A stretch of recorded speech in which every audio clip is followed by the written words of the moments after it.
नमस्कार। आज हम कुछ बहुत ही गहरे सदियों पुराने विचारों को एकदम सरल और स्पष्ट तरीके से समझने की कोशिश करेंगे। तो चलिए एक बहुत ही बुनियादी सवाल से शुरू करते हैं। एक ऐसे सवाल जो शायद हम सब ने कभी न कभी खुद से पूछा ही होगा कि भाई हमारा ये जो मन है ये हमारा दोस्त है या फिर हमारा सबसे बड़ा दुश्मन। लगभग 2500 साल पुराना एक बौद्ध ग्रंथ है धम्मपद। उसके हिसाब से हमारी सबसे बड़ी लड़ाई वो किसी बाहरी दुश्मन से नहीं बल्कि हमारे अपने ही बेकाबू इधर उधर भागते विचारों से है। लेकिन यहीं पर एक बहुत दिलचस्प बात सामने आती है। यही मन, अगर इसे साधना सीख लिया जाए तो ये हमारी सबसे बड़ी ताकत भी बन सकता है। असल में धम्मपद का ठीक अगला श्लोक यानी श्लोक 43 ये कहता है कि एक सही दिशा में लगा हुआ मन वो हमारे लिए इतना कुछ कर सकता है जितना शायद हमारे सबसे करीबी सबसे प्यारे लोग भी नहीं कर सकते। इसे समझने के लिए ना एक तीर बनाने वाले कारीगर का उदाहरण लेते हैं। सोचिए, एक कुशल कारीगर तीर को जबरदस्ती मोड़कर सीधा नहीं करता, नहीं, वो उसे बड़े सलीके से धीरे धीरे सही आकार देता है ताकि वो सीधा अपने निशाने पर लगे। ठीक इसी तरह हमें अपने मन के साथ जोर जबरदस्ती नहीं करनी है बल्कि उसे समझदारी और कौशल से साधना है। अच्छा, इस विचार को और गहराई से समझने के लिए चलिए एक अलग नजरिए से देखते हैं। मान लीजिए कि बुद्ध एक महान चिकित्सक हैं जो इंसानी जीवन की जो मूल समस्या है ना उसका निदान कर रहे हैं। देखिए, उनका निदान 4 बहुत ही सरल हिस्सों में आता है जिन्हें हम 4 आर्य सत्य के नाम से जानते हैं।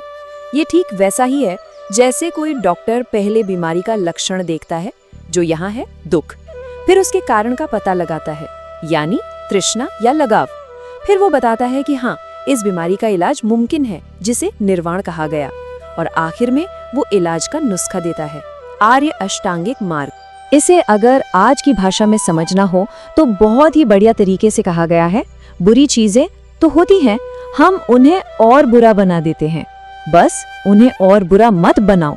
मतलब बात बहुत सीधी है, हमारी ज्यादातर तकलीफें बाहरी घटनाओं पर हमारी अपनी रिएक्शन का नतीजा होती हैं, और अच्छी बात यह है कि उस रिएक्शन को बदलना हमारे हाथ में है। तो ठीक है, इलाज तो है, लेकिन उस तक पहुंचने से पहले हमें उन रुकावटों को पहचानना होगा जो हमारे मन पर धुंध की तरह छाई रहती है। ये हमें साफ साफ सोचने से रोकती है। इन्हें 5 मानसिक शत्रु भी कहा जाता है। इन 5 बाधाओं को समझाने के लिए पानी का एक बहुत सुंदर रूपक इस्तेमाल किया गया है। जरा सोचिए, क्या आप ऐसे पानी में अपना चेहरा साफ देख सकते हैं जिसमें रंग मिला हो, या जो उबल रहा हो, या जिस पर काई जमी हो? बिल्कुल नहीं। ठीक वैसे ही जब हमारे मन में इच्छा, गुस्सा या शक जैसी बाधाएं होती हैं तो हम सच्चाई को जस का तस नहीं देख पाते। तो अब जब हमने समस्या को भी समझ लिया और रास्ते की रुकावटों को भी, तो चलिए अब उस नुस्खे की बात करते हैं, वो रास्ता जो हमें मन की असली आजादी की ओर ले जाएगा, और वो है आर्य अष्टांगिक मार्ग। और यहाँ एक बात समझनी बहुत जरूरी है, ये जो अष्टांगिक मार्ग है ना, ये कोई सीढ़ी नहीं है कि एक एक करके 8 कदम चढ़ने हैं, नहीं, बल्कि ये 3 मजबूत खंभों पर टिका एक पूरा ढांचा है। शील, समाधि और प्रज्ञा, ये तीनों एक दूसरे को सहारा देते हैं, एक दूसरे को मजबूत बनाते हैं। ये 8 हिस्से मिलकर एक पूरी जीवन शैली बनाते हैं, जीने का एक तरीका। शील का मतलब है हमारा नैतिक आचरण, यानी सही बोलना, सही काम करना। समाधि का लेना देना है हमारे मन को अनुशासित करने से, सही कोशिश करना, ध्यान लगाना।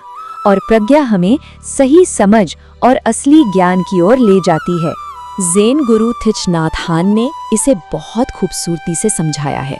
वो कहते हैं कि सच्चा ज्ञान सिर्फ किताबी नहीं होता, ये तो पहली बार कीवी फल चखने जैसा है। आप उसके बारे में हजारों किताबें पढ़ लीजिए, लेकिन जब तक आप उसे खुद चखेंगे नहीं, आपको उसका असली स्वाद पता ही नहीं चलेगा। अनुभव ही असली ज्ञान है। तो सवाल ये उठता है कि भाई ये सारी बातें सुनने में तो बहुत अच्छी लगती हैं, लेकिन हम अपनी रोजमर्रा की भाग दौड़ भरी जिंदगी में इसे अपनाएं कैसे? इसके लिए एक बहुत ही प्रैक्टिकल तरीका है, एक 3 स्टेप वाली डेली प्रैक्टिस। पहला, सुबह उठकर एक इरादा तय करें, कुछ बहुत बड़ा नहीं, बस इतना कि आज मैं किसी को दुख न पहुंचाने की कोशिश करूंगा। दूसरा, दिन में जब भी कोई छोटा मोटा ट्रिगर आए, जैसे ट्रैफिक की रेड लाइट, उसे एक मौका समझें जागरूक होने का। और तीसरा, रात को सोने से पहले बस 2 मिनट के लिए अपने दिन को देखें। अच्छे कामों के लिए खुद को शाबाशी दें और जहां चूक हुई उसे सुधारने का संकल्प लें। और ये हमें उस बात की याद दिलाता है जो थिच नाथ हान कहते हैं, असली चमत्कार पानी पर या हवा में चलना नहीं है, असली चमत्कार तो इस धरती पर चलना है।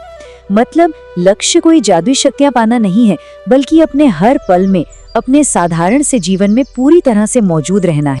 और आखिर में एक बहुत ही दिल छू लेने वाली कहानी है जो दिखाती है कि ये रास्ता सबसे मुश्किल, सबसे अंधेरे हालात में भी उम्मीद की एक किरण कैसे जगा सकता है। ये कहानी हमें ये बताती है कि भले ही शरीर 4 दीवारों में कैद हो, मन को कोई कैद नहीं कर सकता। असली आज़ादी तो भीतर से ही आती है। और ये हमें इस एक बहुत गहरे सवाल के साथ छोड़ जाती है, जब हमारा मन सच में आज़ाद हो जाता है तो हम अपनी कौन-कौन सी भीतरी दीवारों को तोड़ सकते हैं।